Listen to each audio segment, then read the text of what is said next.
What if AI doing all the work actually makes work more work? My name is Cameron. I'm the owner of a multi-million-dollar software development company. I've been a professional programmer for at least the last 10 years, and I did my first paid project when I was 14. I've worked on some of the biggest code bases in the world, including the NASA website, lots of Fortune 500 code bases. And I have a flow chart to explain what I mean about AI making work more work. But first, I want to talk about what I've been hearing when I ask people, hey, how are you? I've noticed a marked difference over the past few years. And this is probably like anecdotal, where, it might be affected by like the regions I'm hanging out in, or the fact that I'm getting older, or the type of people I'm spending time with. But I have noticed that a few years ago, maybe 5 years ago or more, people used to just answer pretty simply. You would say, hey, how are you doing? And they would say, oh, I'm good. How are you? And then as hustle culture and, work life balance and all that sort of stuff started to shift, people would start to say, oh, I'm really busy. And it was almost like this sign of pride. It was like they were bragging a little bit. They were like, oh, yeah, I'm really, really busy.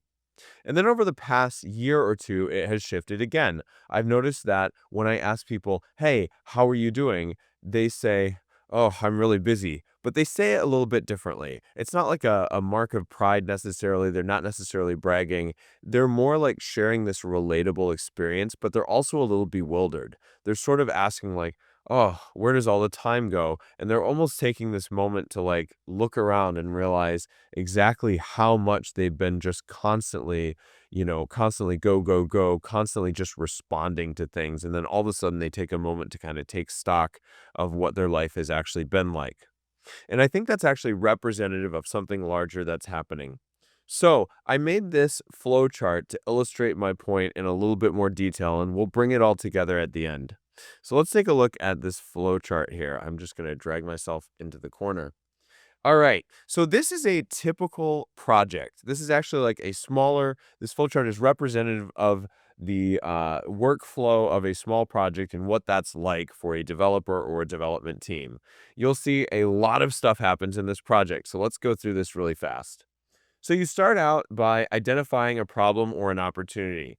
You investigate some options to solve it, and then you make a decision on which solutions to try. You're probably going to be part of a team, so you're going to go meet with some stakeholders. You're all going to make a decision on next steps. You're going to write out a detailed plan for those next steps. You're going to plan the working time. You're going to plan who's going to work on it. And then you're going to start to research and choose the code base to fix the problem. Are we going to introduce some new libraries and stuff? What frameworks are we going to use? Are we going to build it into the existing tech stack? So then you start writing some code. You write your initial code framework, and then there's just all this stuff that you need. You start setting up some API keys and integrating APIs. You start installing and testing different libraries. You end up writing code for the API functionality and for the library integrations. You test the API implementation. You end up finding some limitations, and you might end up choosing an entirely new library. So then you end up writing code for that new library. I'm all over the place here. You're testing your library implementations. And then, of course, you're going to find an edge case that needs discussion. So you're going to schedule some time with the stakeholders. You're going to end up discussing options with the team, and you're going to make a decision on next steps. That's when you're going to detail out your next steps. You're going to plan your work, and you're going to write some new and improved code. So you're going to test that final code on staging. You're going to rewrite the code to fix some bugs. You're going to schedule some review time with stakeholders. You're going to meet with the stakeholders. And of course, there's going to be revisions that come out of that. So you're going to have to make more decisions on next steps. You're going to have to do more detailed planning, figuring out exactly what you're going to write out, writing a tech spec. You're going to plan that work. You're going to write some new and improved code. You're going to test that final code on your staging environment. You're going to make your final revisions, and you're going to push your code to live. And we're done. No, of course we're not. That's when you're going to get a panic post-delivery note from a stakeholder who has previously not said anything. You're going to write newer and even more improved code, and you're going to test your final code on production. And then finally, last but not least, you are going to be done with the project. until someone has another opinion or you find another edge case or something else happens and you have to go back and start the project all over again. And so a project is really complicated. You'll notice I've color coded all of this out. I've got, you know, purple is my research and setup, blue is meetings and communication, green is writing code and programming, yellow is decisions and planning, orange is testing and quality assurance. So I've segmented all of this out. And what you will notice is that if you take away all the green, you still have a massive amount of complexity. There is still so much going on, so much to think about, and so much to do. All of that takes a ton of time. And we've all, of course, sort of, as programmers, been frustrated with or made fun of the project manager who's just a parrot who comes in and says, "Hey, what are your status updates?" And then, you say, "No updates, no blockers," and all that sort of thing. But the reality is that actually managing a project to get it from conception to successful conclusion is a very technical process. It requires a lot of going back and forth and a lot of decision making and a lot of just work. And what's really ironic is we typically call these parts, the writing code parts, the green in my flowchart, that's what we typically refer to as the work. But it's actually only really a small part of this intricate whole that comprises getting something done. And we've really only made a flowchart that represents one of the people, and this is a relatively small project. By the time all of this gets done, a lot has happened. And so, what is really interesting about this is typically what is sold to a client. So, I've owned an agency for a long time. Typically, what is sold to a client is just the stuff in green. They have an idea, they haven't really fleshed it out. They don't really know that they need to flesh it out more technically. They just know that they don't have the code written. And so, you sell them the code at such a rate where, maybe it's like, 100 or 200 or 300 or 400 an hour so that you can kind of cover all the additional time. And certainly some agencies will break out like project management time and that sort of thing. But for the most part, what people see as the work is the actual code. And that's a huge problem because as that disappears, as AI is more and more able to do that, we are going to have to learn to talk more effectively about all of the other parts of the process so that we can actually understand what makes a work project um, drive to the finish line. And a lot of the rest of this is hard to talk about. It's difficult to quantify. It often is a little nebulous, just like coding. It's a little nebulous. You don't know how many conversations you're going to have or how many edge cases you're going to find or anything like that. And, what is particularly interesting about this too is a lot of times what we kind of see as the most peaceful times are those moments when you know what you're supposed to be doing and you're able to sit down with a cup of coffee and write code for a few hours. And I think there's something to be said about the the overall exhaustion of experiencing those times becoming more and more compressed. Because what everyone is feeling when they are saying, "Oh, I'm really busy," and they just have this sort of look of bewilderment, they're feeling like all of this data that is you know, input asking for their output or output asking for their input. It's coming at them at a greater and greater rate, but they actually can't increase their rate of response fast enough to keep up. So they just are continually swiping away notifications and missing stuff and missing stuff and missing stuff. And that's exactly what is happening to the code world, right? So you used to be able to plan projects in such a way that you could do a whole setup and figure it all out and get it all put together and all that. And then you could have weeks or months where the developers just come in on schedule. They know what to do. They can, have some coffee and write some code. And uh, and now we're just getting to this point where as AI is able to write more and more code or do more of the work, so to speak, the speed with which we need to pivot and adjust and have stakeholder conversations and test things and demo things and just be constantly in this input output, um, that speed dramatically increases. And I think there's good and bad things about that, right? There's definitely the person who is a problem solver, whether they know how to code or not, those people are more empowered because they're able to get a little further. And I totally understand, I'm primarily talking to an audience of developers here. We know what happens when you write half-baked code and then see it blow up down the line. We know what happens when you can't think about the big picture and you pivot a lot. We understand that. But those sorts of issues are over time getting mitigated by AI that is doing a better and better job writing code.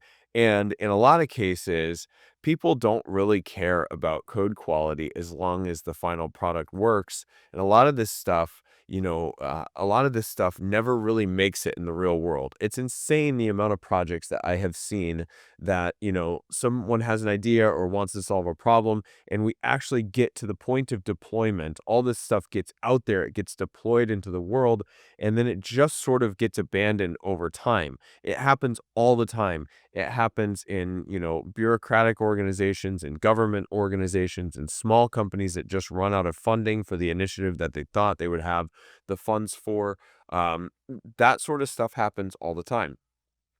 And so the world is just fundamentally changing. I think there's so many bad things about it because you don't have that healthy setup where you can just kind of work and not have to interact with people and you can grab some coffee and you can have your programmers all on a schedule for a couple weeks or a couple months. That is dwindling and dwindling and dwindling, and the amount of responses that we are sort of being asked and required to give are increasing and increasing and increasing. And that's why sometimes I think with AI in the mix, work actually feels like more work.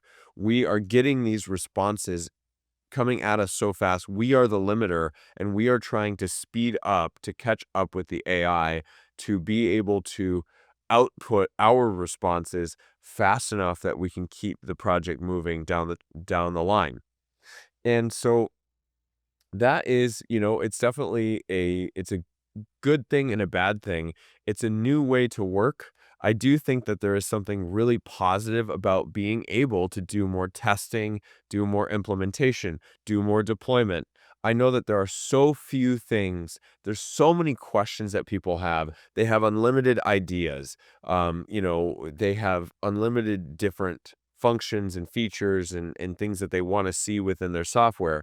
And only 1% or 0.01% of that stuff ever gets built because of how heavy and unwieldy software builds actually are. So there has been in the programming space this tremendous amount of demand, and there just has not been enough supply because the demand is only limited by people's imagination and pocketbooks, and the supply is limited by the amount of people who can write intelligent code and manage to stay in the industry long enough to get projects done. And so I think it is actually great that we are able to do some of these things at a faster rate because we're able to actually see how they play out in the real world. We're able to do some A/B testing faster of different features. We're able to see what happens when we put this thing out there in the world. And I think that's a really good thing. Um, but this is certainly changing. And of course we might get to a point where, AI is able to do everything. It's able to do the research, it's able to do the testing, it's able to, conduct the meetings with shareholders and all that sort of thing. That's possible. I get that. But we are a long ways off from that at the moment. Just speaking as someone who's on the ground and who's using AI to code every single day, we're a ways away from that. And in the meantime, we need to embrace this. I mean, times change, right? Like, I loved the coding era. We're still in the coding era. I love the era of writing code and building software and all that. But we are really changing to this like fast integrative solutions deployment eh, world. And it's coming fast, and it's a different mindset. It's a different, faster, more integrated way to think that needs more constant communication with stakeholders. And I'm just embracing it. I'm just going into it with eyes wide open and embracing what the new future is going to look like. I am thinking of myself more as a digital solutions engineer and a lot less like a coder because, just like,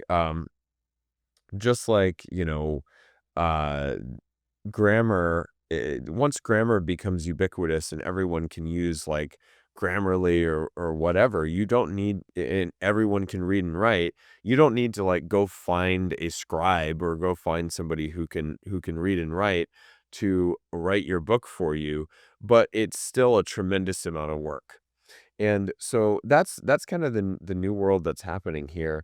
But I do think that it creates a lot more work. I've read some stuff from, the 20s and 30s when people were like hypothesizing and fantasizing about what the world would be like when, we have things like washing machines and things like cars and things like airplanes and things like dishwashers. And they just sort of said like, oh, what are people going to do? Oh my goodness, what are people going to do? We're just going to have all this free time. You know what you're going to do? You're going to do email. Email is going to take up an incredible amount of your time, and it's just going to be constant, and you're gonna spend so much time on it. And so we don't really know what the next email is, right? Like we're not certain. We have some ideas of what the next quote unquote email might be, but there's no way that AI solving all these problems is not also going to create a backfill of problems as well. And so this idea that our work is going to get less valuable. Sure, that can be true to an extent. That can definitely be true to an extent because the act of coding, the act of producing some of this knowledge work is a lot less valuable. But if we pivot and we think about it in a different way, we are sort of supercharged and we have a lot more opportunities to create value in different ways. So, that's a lot to think about, but I appreciate you being here. Please do like the video, comment, disagree with me. I really appreciated everybody sort of like sharing dissenting opinions and everything in the comments. I learned a lot and I really appreciate it. So, yeah, please subscribe. I will see you next time.